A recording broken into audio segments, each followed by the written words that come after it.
Bonjour, alors aujourd'hui on va parler de psychologie et de money management dans l'investissement en bourse ou dans le trading.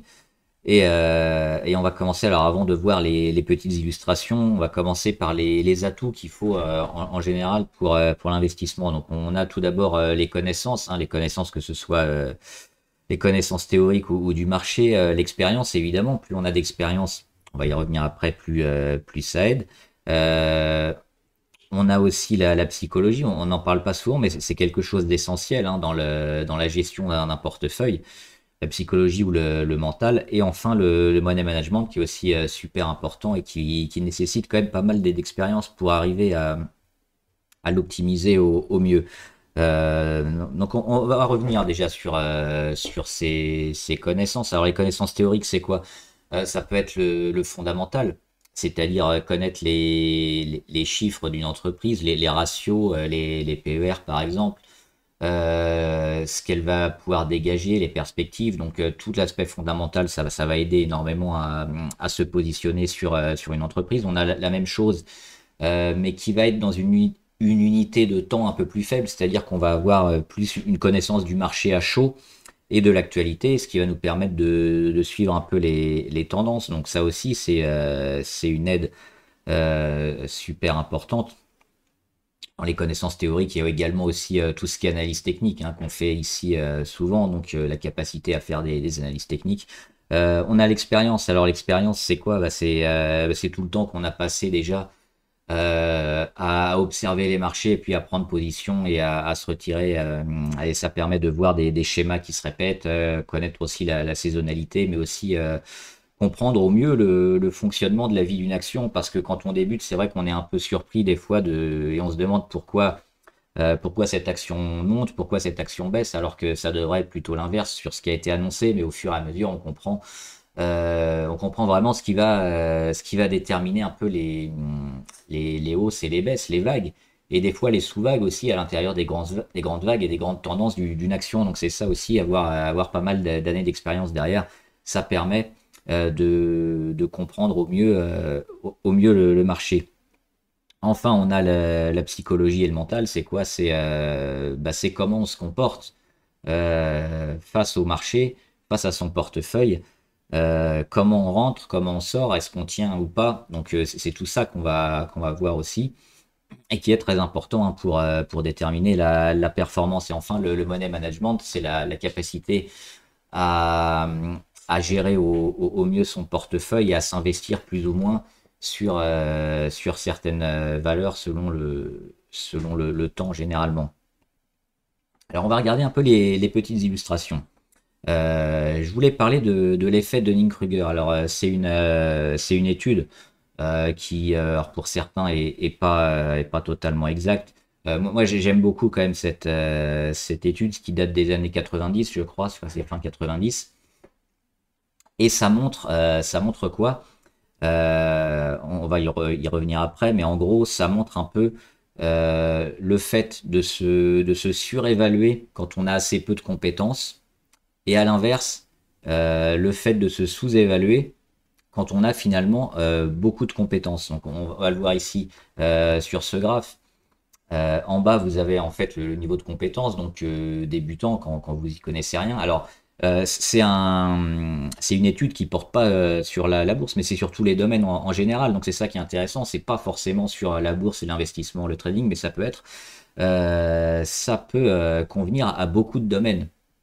Donc le fait d'avoir des connaissances relativement réduites ici au début, et puis quand on est un expert sur la droite du graphique. Ensuite, on a la confiance. Donc on le voit au début quand on est débutant, vraiment débutant, on n'y connaît rien, on a une confiance assez faible. Et puis finalement, on commence à apprendre des choses dans un domaine et, euh, et on commence à avoir de plus en plus confiance en soi et peut-être un peu de se surestimer parce que finalement, il y a beaucoup de choses à apprendre dans tous les domaines. Et on le voit qu'au bout d'un certain temps, la plupart des débutants, ils ont une période de surestimation de soi par rapport à leurs réelles compétences. Et au fil du temps, donc avec par exemple des échecs, ou le fait de continuer à apprendre et de voir que finalement, bah, ce qu'on croyait peut-être comme des certitudes au départ, bah, ça finit par diminuer. Et c'est ce qui se passe après, donc la chute de la réalité jusqu'à la vallée de l'humilité. C'est-à-dire que le débutant commence à avoir et acquérir pas mal de compétences, pas mal d'expérience, et il se rend compte que ce qu'il connaissait au début, bah, finalement, il n'en connaissait pas 10%, pas 1%, mais il y a encore une montagne de choses à apprendre. Et au fur et à mesure, une fois cette étape passée, il va reprendre un peu confiance en lui avec la continuation hein, de l'apprentissage qui se fait à travers le temps et finalement la montée hein, vers l'expertise. Euh, mais on le voit sur ce graphique, ce qui est intéressant de noter, c'est que au plus on va vers l'expertise, on ne dépasse jamais la surestimation qui était faite au début par les débutants. C'est-à-dire que au bout d'un certain moment, assez tôt, on a une réelle surestimation de toi qu'on n'a pas après, malgré une expertise et une expérience et beaucoup de choses vécues qu'on a apprises au fil des années. On n'a pas cette surestimation. Donc ça, c'est plutôt intéressant à savoir. Et puis, euh, on a aussi l'effet corollaire. Donc c'est un peu, ça reprend un peu le même graphique. Donc là, c'est le niveau actuel en bas. Et en haut, avec les gros carrés, c'est la perception de son niveau. Et on voit que plus on est à un niveau bas, plus on a une surestimation de son niveau. Et finalement, quand on arrive vers l'expertise, et c'est là la seule fois où on va se sous-estimer finalement, c'est quand on est le meilleur, parce qu'on sait qu'on a appris des choses incroyables et qu'il nous en reste probablement encore beaucoup à apprendre.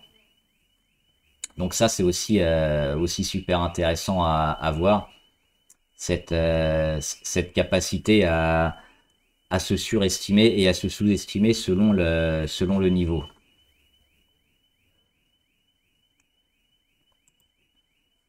Le mental, c'est aussi la capacité hein, à suivre ses plans, c'est-à-dire ne pas changer toujours de point de vue selon l'émotion, c'est-à-dire ne pas trader à l'émotion, c'est être capable d'être froid quelque part et de pas négocier avec soi-même, parce que souvent on va se dire ah mais là ça suit plus mes plans, mais peut-être que je peux quand même me réinvestir ou je peux rester sur cette action alors que finalement on est sorti. Donc c'est ça. Le mental, c'est la capacité à exécuter froidement ses plans, les faire aussi avant, hein, et finalement ne pas laisser l'émotion prendre le pas et être capable de répéter à chaque fois un schéma et des stratégies qui fonctionnent. De pas écouter par exemple le bruit de marché hein, qui peut des fois prendre le pas sur la réalité et être énorme, hein. Souvent, quand on a des annonces un peu fortes, ça prend un peu tout et finalement, ça va apporter de la volatilité sur les marchés, mais au final, le plan qu'on avait plutôt bien établi, s'il se déroule comme on l'a prévu, il n'y a pas de raison de changer, sauf catastrophe énorme, comme on a pu voir avec le Covid, les météorites ou des choses comme ça. Donc c'est ça aussi, c'est la capacité à ne pas changer d'avis à chaque fois qu'on entend quelque chose à droite et à gauche. Donc, évidemment, il faut faire aussi des plans de trading hein, et les suivre. Alors, on va parler aussi du money management et, euh, et de la diversification. Alors, j'ai fait une vidéo il y a quelques mois, je crois, sur la diversification. Je mettrai le lien en commentaire. Ça peut être intéressant, notamment hein, sur la taille et le nombre de lignes souvent à avoir, selon la taille du portefeuille. Est-ce que c'est une fausse bonne idée ou pas d'avoir un portefeuille diversifié? Et on va voir que ça dépend finalement de la taille de votre portefeuille et de votre objectif. Donc, c'est pas forcément une bonne chose ou une mauvaise chose. Encore une fois, c'est quelque chose à adapter selon tous les profils. Ensuite, on a la diversification sectorielle. Alors, La diversification, c'est quoi déjà? C'est le fait d'avoir plusieurs lignes différentes, de plusieurs entités différentes, hein, de plusieurs entreprises différentes. C'est ça, c'est ne pas être sur une seule action, hein. Si vous êtes sur une seule action, bah, vous n'êtes pas diversifié du tout. Vous avez 100% de votre portefeuille qui va être impacté par une valeur. Alors que si vous avez 10, 20, 30, 50, bah là c'est beaucoup trop, mais lignes différentes, vous allez être très diversifié. Maintenant, on va voir que bah, il faut pas seulement euh, avoir plein de valeurs différentes pour être diversifié, parce que si on prend un exemple très simple, par exemple j'ai 8 lignes, donc je peux me dire que je suis plutôt relativement diversifié, hein, correctement, mais mes 8 lignes, ça va être Renault, Stellantis, Ford, Porsche, Volkswagen, Tesla, Toyota et BMW. Alors là, vous avez compris où je veux en venir. Évidemment, c'est que des valeurs du secteur automobile. Et donc, bah non, je ne vais pas, malgré avoir le fait d'avoir 8 lignes différentes, je ne vais pas être diversifié du tout parce que je vais être axé uniquement sur le secteur auto. Alors, si le secteur auto marche très bien, bah, ça va me faire monter, tant mieux, mais s'il se plante, bah, le fait d'avoir quand même plein de lignes différentes, en gros, je vais avoir la plupart des actions qui vont suivre un peu les mêmes tendances avec des intensités évidemment un peu différentes, mais en gros, quand on verra, et quand on dézoome, surtout quand on voit les actions dans une unité de temps un peu plus longue, on voit que finalement les secteurs, ils se ressemblent énormément, à part quelques rares cas où on a des leaders de secteurs qui vont surperformer ou des catastrophes industrielles qui vont arriver sur certaines entreprises. La plupart des mêmes valeurs d'un même secteur vont avoir un peu les mêmes tendances de fond. Donc ça, c'est à savoir. Et donc, si vous prenez toutes les mêmes lignes d'un même secteur, bah, vous ne serez pas diversifié. C'est pour ça que c'est important, notamment, bah, d'essayer de changer de secteur, alors que ce soit sur la santé, l'automobile, la tech, n'importe quoi, mais avoir quand même pas mal de secteurs différents. C'est relativement plus intéressant. Enfin, on va parler du stock picking, des ETF et des indices. Alors, le stock picking, c'est quoi? Bah, c'est le fait de choisir ces actions en particulier et donc de pas s'exposer, par exemple, à un secteur en général par rapport aux ETF. Les ETF qui rassemblent généralement un certain type de valeur. Généralement, vous avez des ETF sur l'or avec des valeurs qui sont des minières or ou des ETF automobiles avec plein de valeurs comme j'ai pu faire avec mes 8 lignes sur le secteur automobile. Vous pouvez, si vous voulez jouer par exemple le secteur auto et que vous ne savez pas laquelle prendre, bah, vous prenez un ETF et il va y avoir dedans Renault, Ford, Porsche, etc. Donc c'est ça. Et enfin, les indices, bah, les indices, ça reprend les grosses, les très grosses valeurs de chaque marché, hein, que ce soit le CAC 40, le Dow Jones, le Standard Poor's. Alors, évidemment, dans ce cas-là, qu'est-ce qu'on fait? Dans le stock picking, on a beaucoup plus de volatilité. Dans les ETF, un peu moins. Et dans les indices, encore moins. C'est-à-dire que vous prenez du stock picking ETF indice, là, vous allez avoir une baisse de la volatilité, une baisse de risque en allant vers les indices évidemment, et une performance qui va être lissée. Là aussi, ça dépend de votre objectif, parce qu'une performance lissée, selon le portefeuille que vous avez, ça peut s'entendre. Et encore une fois, plus on a un petit portefeuille, plus faut aller rechercher quelque part la volatilité, la performance. Et plus on a un gros portefeuille, on va pas rechercher les gros pourcentages, mais on va rechercher plutôt la valeur absolue et plutôt une sécurité. Donc on va se tourner peut-être plus sur des performances un peu plus lissées. Mais là aussi, on va louper quand même des pourcentages intéressants. Sur le graphe, qu'est-ce qu'on a? Bah, on a justement Alphabet, Amazon, Apple, Microsoft, Meta Platform et le Standard Poor's. Le Standard Poor's, il y a la plupart de ces grosses valeurs-là qui sont énormément pondérées hein, dessus. Et on voit la différence. Alors là, c'est sur un marché haussier. Sur un marché baissier, on aurait peut-être la même chose, mais en pire. On va y revenir. Donc c'est-à-dire qu'on voit toutes les performances des leaders de secteur et des grosses valeurs qui ont énormément performé par rapport finalement à l'ETF qui revient ici qu'à 257%, alors que sur les autres, on a 400, 600, 700 ou 1000% par exemple en plusieurs années. Donc c'est ce qu'on disait sur le stock picking. Le stock picking, ça permet quoi? Bah, ça permet d'avoir une plus grande volatilité et un plus grand pourcentage. Là, on est dans un marché haussier. Si vous avez un marché baissier, vous aurez probablement la même chose, mais à l'inverse. C'est-à-dire que avec des actions en tendance baissière, vous aurez une grosse perte sur les actions et vous aurez une petite perte sur les ETF. Donc c'est aussi un des avantages, mais le fait, des avantages en deux mots, hein, un des avantages de l'ETF en marché baissier. Voilà, donc performance lissée, à savoir un peu ce qu'on veut. Enfin, la diversification et le timing. Alors je crois que j'ai eu un autre tableau. Et on a là aussi un tableau avec des divers fonds hein, qui sont gérés, soit activement, soit passivement. Et on voit que la gestion active permet évidemment des écarts et des pourcentages beaucoup plus grands. Donc c'est ce qu'on a vu dernièrement.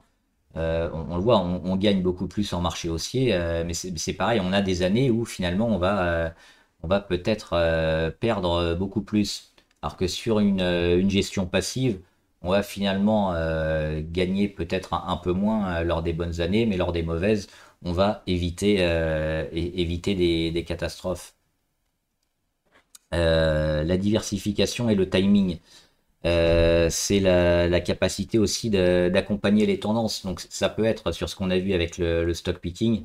C'est même si timer le marché c'est toujours un peu compliqué, on voit souvent émerger hein, des tendances et c'est cette capacité, peut-être plus que la diversification, à accompagner les tendances et à se mettre sur ces valeurs-là qui vont fonctionner et qui sont un peu plébiscitées par tout le monde. Vous avez d'un côté le fait d'être diversifié et donc d'accepter d'avoir des valeurs qui vont pas être forcément très rentables. Et d'un autre côté, vous avez le fait de timer le marché, mais qui va vous potentiellement vous faire gagner plus, mais il faut accepter aussi un risque. Donc c'est ce qu'on a là aussi également. Et enfin, je voudrais finir par une citation que j'aime bien. Euh, c'est celle-là, hein, c'est une citation de George Soros. C'est pas d'avoir raison ou tort qui est important, mais combien d'argent vous gagnez quand vous avez raison et combien vous perdez quand vous avez tort. C'est-à-dire que ça reprend un peu tout le principe du money management en bourse. C'est la capacité à se surexposer quand on a raison et que le marché nous donne raison et que la tendance est haussière.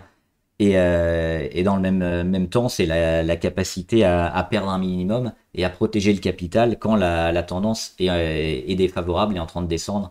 Donc le fait de couper ses pertes et d'abandonner et donc de suivre son plan, c'est ce qu'on a vu hein, au début dans la psychologie et le trading, la capacité à suivre ses plans qui est très important.